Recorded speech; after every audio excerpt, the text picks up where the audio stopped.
Bonjour et bienvenue dans Easy Vista University.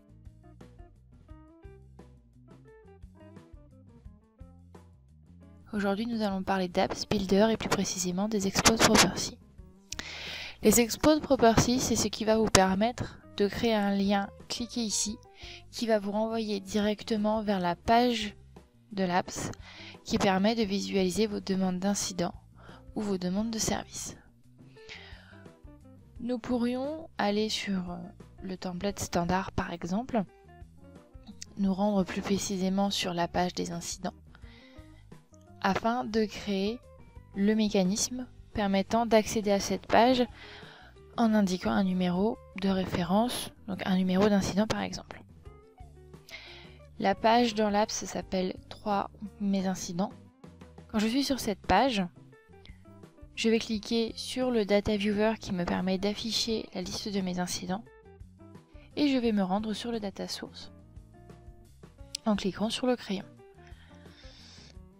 Dans le Data Source, j'ai une première partie Content qui contient toutes les informations nécessaires à la création de Data Source et une autre partie qui s'appelle Search.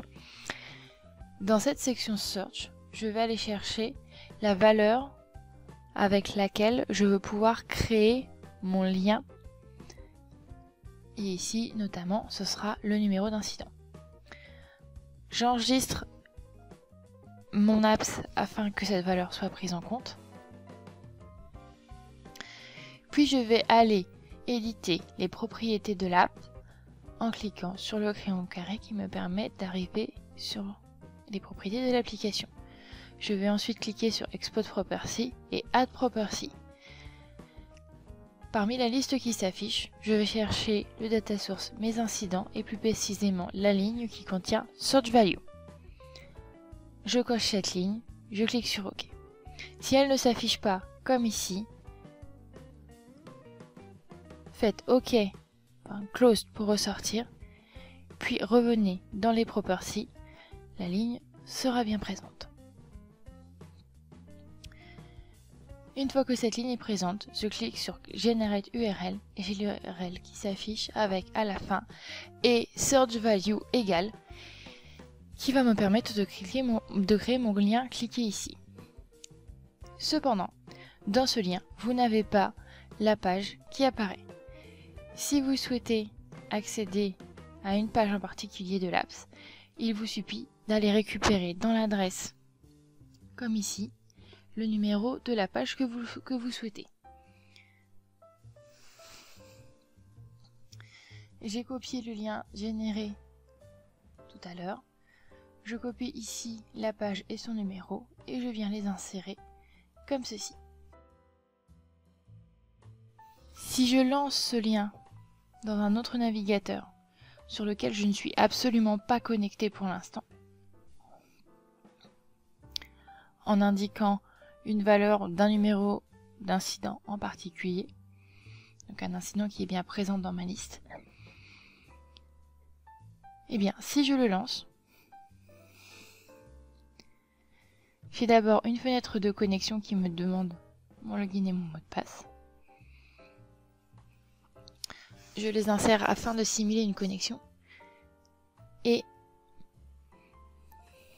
la page qui se charge est bien la page Mes incidents qui ne m'affiche que l'incident choisi en paramètres.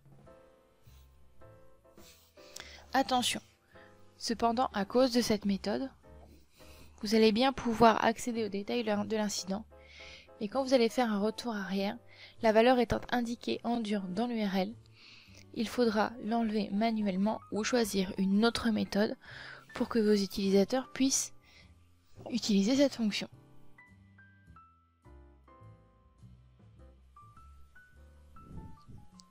Vous voyez que si j'enlève de l'URL le Search Value, je récupère bien ma liste d'incidents complète. L'autre méthode consiste en la création d'une apps sur laquelle vous simulerez la page incident. C'est-à-dire que je vais créer une nouvelle apps que je vais appeler par exemple Export Properties.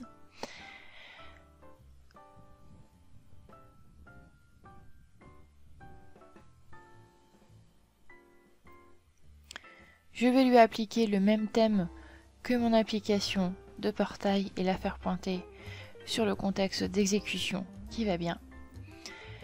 Et je vais appeler un custom widget qui reprend tous les éléments de ma page incident. Bien entendu, c'est un custom widget que j'aurais préalablement pris le soin de créer.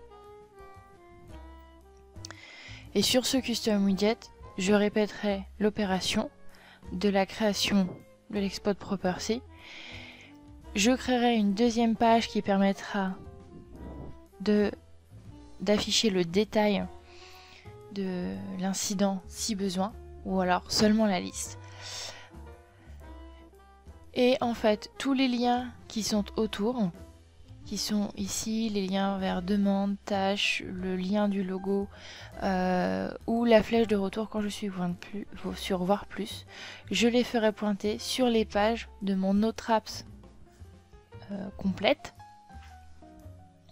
afin que l'utilisateur pense qu'il était bien sur mon apps d'incident de départ. Cette technique va pouvoir vous permettre de générer notamment des liens différents en fonction de si vous voulez afficher dans un mail les demandes, les incidents, les tâches, donc validation, enquête de satisfaction, etc. ou un lien éventuellement vers des discussions.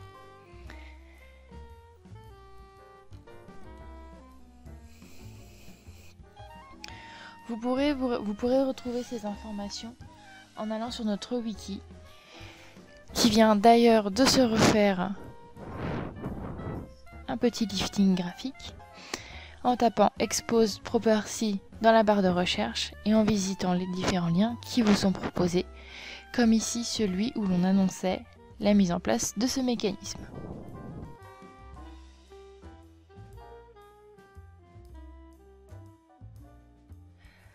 Je vous invite également à nous rejoindre sur notre forum Ivy Connect. Pour cela, rendez-vous sur notre site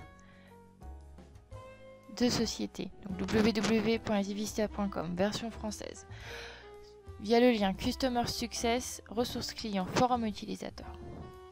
Vous allez pouvoir sur ce forum partager vos expériences, poser des questions, éventuellement nous suggérer des vidéos et dialoguer avec divers clients en français et en anglais. N'hésitez pas également à nous envoyer un email à ezb_corporate_knowledge@easyvista.com. Merci d'avoir suivi cette vidéo et à bientôt sur EasyVista University.